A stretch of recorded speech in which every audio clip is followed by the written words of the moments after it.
Final race of the day, the 10th, is a Class 3, and this is over the 1,200 metres again, with a couple of horses making their Hong Kong debuts. Ace One is far from that. He's won his last 2 starts from the inside gate, draws barrier number 10 this time now. No, Star Bright's won 2 of his last 4, but he beat 1 horse home last time out. That was just a couple of weeks ago. Saquin's won 2 of 3. He was beaten favourite behind Brilliant Way last time out.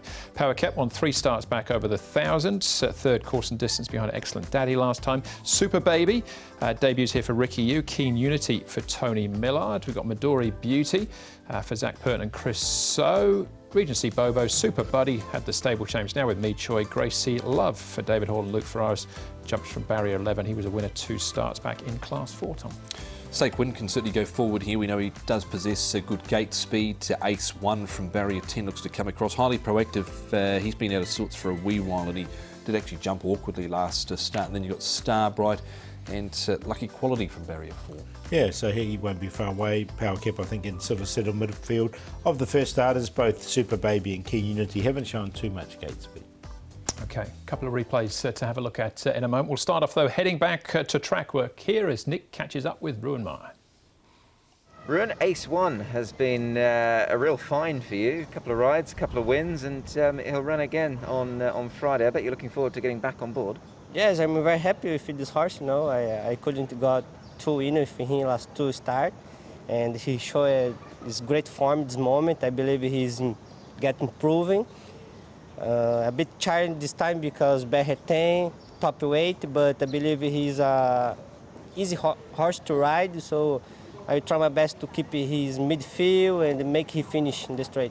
Yeah, he's certainly going the right way. Obviously, just on last time, I mean, he was up in grade into Class 3, but he really put them away, and he beat a decent field as well. Yeah, I believe after he won the Class 4, he opened class, but he get confident, you know, improving his form. He got good draw also. He's helped us a lot, and look forward to this time again. And has that always been the sort of the thinking from his trainer Douglas White, that sort of now that he has won, he is sort of, you know, getting the hang of the game, and it is just a bit of a confidence thing going forward? Yeah, yes, I'm sure, because Douglas keep his great form. He gave me this opportunity. I'm so happy for this opportunity, and I will do my best again. You mentioned gate 10. I mean, he's been prominent in his last couple. How do you try and overcome that, just having a look at the race on paper? Yes, I saw a few horses have speed in the race, and I try to jump positive to cross him midfield to save him a bit, because I believe top weight, if you are asking him too much in the early stage, he doesn't make finish. So I try to sit comfortable and wait for the straight. And obviously with 10 pounds more to carry, that's not going to be an easy burden to overcome, but I guess the handicapper has to do his job, and that's what he's done. He's given you an extra 10 pounds. I think so, but when the horse get great form, is 10 pounds, of course, is a bit too much, but he's a nice horse, so he can do it again.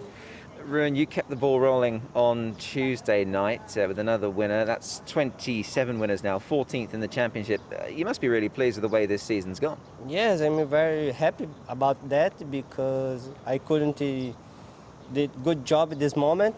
Look forward to try to get more winner, and they see how. Oh, he's ridden this horse twice for 2 wins. Doesn't get any easier, though, from barrier 10. We had that inside gate for his last 2. What about Saquin, though? Tom, he'd won his first 2 races and done it nicely as well, but then beaten favourite last time behind Brilliant Way. Yeah, I couldn't really find too many excuses for him in this effort too from Saquin. He sat third. He sort of loomed up inside the last 300 metres. Every chance, every conceivable hope, I thought, Paul. Yeah, look, when he's won his races, he's led, and I think they'll go back and do that once again. This was a strong field. I mean, there's Bazinga, you've got also Brilliant Way winning here. Look, he did finish off nice enough, but I think they'll try and lead on him. OK, all right. So George from barrier 9, so he'll have to maybe work a little bit in the early stages. I thought this horse was a good chance. Paul Power Kept, who's drawn the inside gate for Alexi Bedell, and Star Bright, who runs further back. Yeah, both these 2 horses in. Star Bright's won 2 of his last 4. This was probably just a little bit below par for him, but Power Kept a little bit held up as well. Look, his win was down the straight 1,000, but the way he finishes off his races, you think 1200 would be no problems. And actually covered a fair bit of ground in the run too, was nowhere near the running rail, so all things considering, it actually was a decent run from him. He's not going to get that sort of run this time round from barrier 1, should be ideal.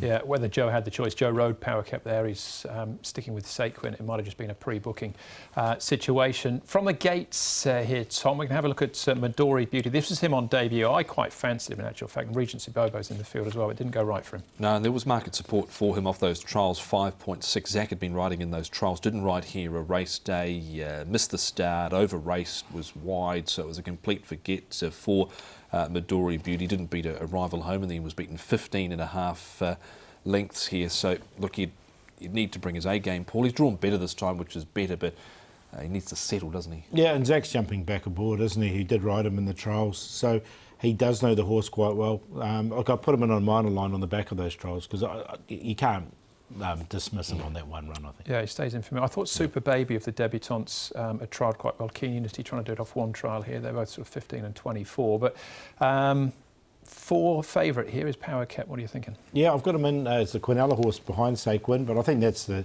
Quinella for me. Saquin and Power Cap, they've both got good chances. Then we've got Starbright in there for third. His win 2 starts ago in particular I thought was very good, and Midori Beauty will give him another chance there. 4, 6, 3 and 9. 6, 4, 7 and 9. Power Cap on top ahead of Saquin. I don't think there's too much between them though. Super Baby goes, and off the trials certainly was Invincible Crown when he was with Robbie Griffiths and Matthew de Kock. Won a couple of races at Moonee Valley. He's trialled okay, and Midori Beauty on a minor line. 6, 4, 7 and 9. Yeah, I won't give up on Midori Beauty just yet, but 6 and 4, that's the cue for me as well. Power Cap, I think, from the inside gate. Could be a John-sized treble, those last 3 races. Beauty Tycoon, into Tuchel, into Power Cap maybe. We will find out. But that's the last race, race 10, Class 3, over the 1200.